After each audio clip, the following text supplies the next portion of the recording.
Wherever you are in the world, welcome to another of my takes on China. I had a comment on a video yesterday which was very simple and to the point. In fact, I liked the comment because it meant the person asking it was being honest. And I always like this when I see my comments. The comment I don't think was directed at me, it was directed at the people watching me.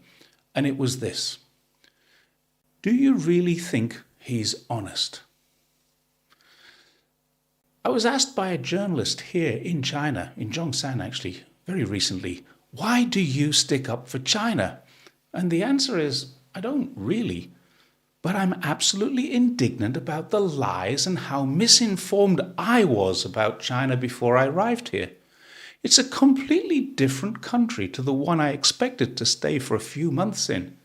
And I don't want much of the English-speaking world to be as misinformed as I was, because they'll need to go through the same anger transformation that I went through.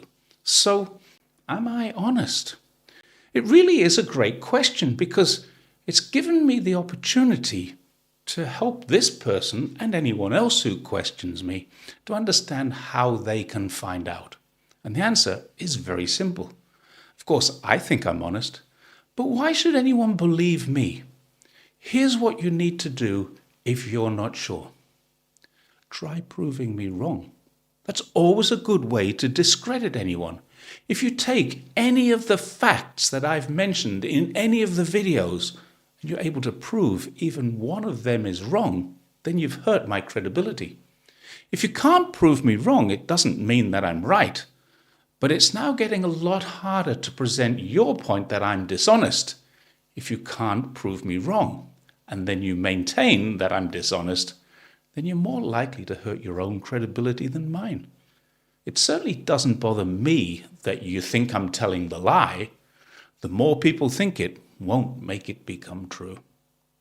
I often give opinions, but I'll usually preface my opinions with words like, I think, or in my opinion. And when I do this, you are entitled to hold a different opinion and quite entitled to share it and question mine. But let's be honest, if I don't think China is ever going to invade Taiwan, that's based on knowledge of China. It's based on customs, its cultures, the speeches of people concerned, and the information presented by China's government. And it's opinion, not a fact. I'm entitled to hold it, though. However, if you think China is just about to invade Taiwan, you've probably read a lot of media reports, citing a lot of experts, and you think you're right. And that's equally an opinion you're entitled to hold. Only one of us will be proven right when it either happens or it doesn't happen. So there's no point having an argument about some future event that may or may not occur. Let's wait and see. But remember, just like the story that Iran is weeks away from developing a nuclear bomb, people have been saying it for years, and so far they haven't been proven right. If I state as a fact that China is not in danger of economic collapse and you say it is, this is not an opinion. I have experience of living in China. I see how the economy is in real time, and that informs an opinion. But I also have access to and have read economic data. I have facts to support my statement. There are historical precedents. And there have been hundreds of similar predictions, none of which have come true yet. So if you think I'm wrong, you better have some real data to support your point, not some prediction from Peter Zien or Gordon Chang or any one of the other dozen or so soothsayers who've been suggesting collapses around the corner for the last 20 or more years. Once you realize that everything that I state as a fact is supported, and everything I've stated as an opinion comes from living, working, traveling, and studying in China for almost 2 decades, then you might start to realize there could be some truth in what I say. You might not like that, but that's a fact. Once you come to that conclusion, you'll realize there's a lot of dishonesty about what you're reading and watching in the media. It's quite likely, if you did believe what you read about China, you'll be horrified at what you can learn from watching my videos and how much you have been misled. It will change you forever. You can never believe anything you read.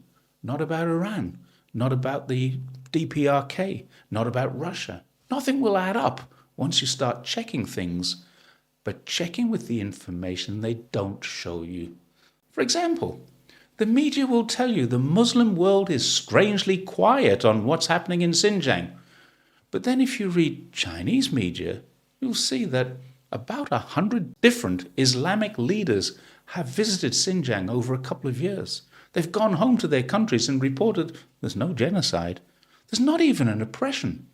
There is simply a secure, safe and stable place where about 15 million ethnic minorities practice their faith. In most cases it's Islam, but not all. Some are Buddhists, some are Christians, some are others. And they live well, improving and happy lives. But if you read a Middle East Monitor or an Iranian media outlet or an Indonesian media outlet, and then you find out what China's media has been saying is echoed there. Because people who have seen and who do know are writing the truth. Yet you were told the Islamic world has turned a blind eye to China's atrocities. Go find out. It's time to start noticing what it is they don't tell us. Alternatively, you might be happy living in blissful ignorance. You really don't care about what's happening in China, and that's okay too, but you wouldn't be watching this video. It could also be that you don't want to believe anything, and if that's true, nothing I say is going to help you understand. You're just going to call me names anyway. China has a system of governance that I happen to have been allowed a deep insight into, and I know it's working pretty well. That's my personal experience. But then when respected institutions such as the Edelman Trust Barometer and Harvard University come along and research and confirm what I say about China, then it's easy to understand why people who delve closely into the system are impressed by what we see. It isn't perfect, but it certainly works. And it works well for the vast majority of people. I see that every day. But these institutions confirm it for me by their academic processes, using tried and tested methodology. So that's not my opinion. Once you start to look deeper, you'll find there's a very different story to the one you've been told. So let me finish with a few questions for you to ponder. Do you really believe what you read in the newspapers? And if you live in a so-called democracy that asks you to vote every few years, do you trust your representative to deliver on the things they promised you they would deliver when they asked for your vote? If the answer to either or both was no, then ask yourself this: who's telling me that China is an authoritarian dictatorship with no freedoms? The answer is generally going to be your media and or your government. Now, if they're citing an academic or a think tank source, go take a look at who funds their source. To do that research, it will be your government and or your media again. And if that doesn't open your eyes, I'm sorry, nothing will. Thanks once again for watching. Don't forget to like and share, and please check that subscribe button. Make sure you're still subscribed, or click it if you're not. And I'll see you next time. Thank you for that. Bye for now.